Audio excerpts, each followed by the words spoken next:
Destanlar yazarım kabul edersen, peşinden ağlarım beni seversen. Şarkılar yazarım kabul edersen,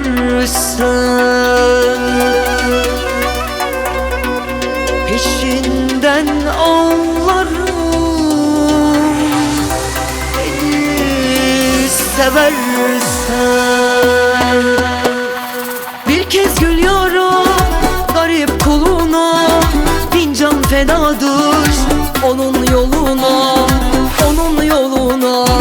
Sen de beni sev, ayrılmayalım sonsuza kadar, hiç kopmayalım. Sen de beni sev, ayrılmayalım sonsuza kadar, hiç kopmayalım, hiç kopmayalım, ayrılmayalım sonsuza kadar, hiç kopmayalım.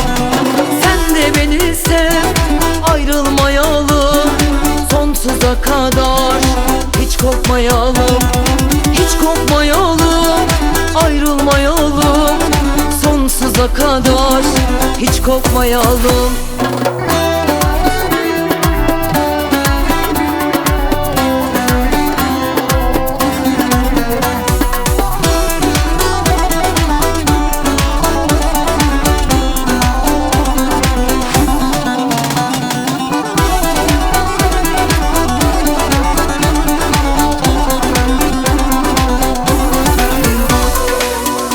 Olur gel de derman ol bana,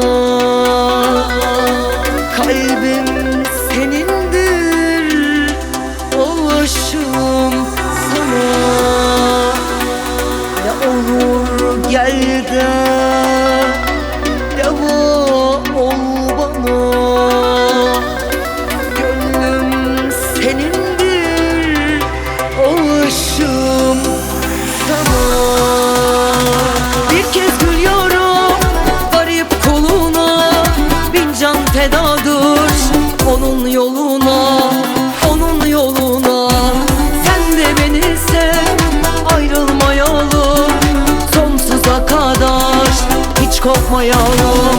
Sen de beni sev, ayrılmayalım sonsuza kadar, hiç kopmayalım, hiç kopmayalım, ayrılmayalım sonsuza kadar, hiç kopmayalım.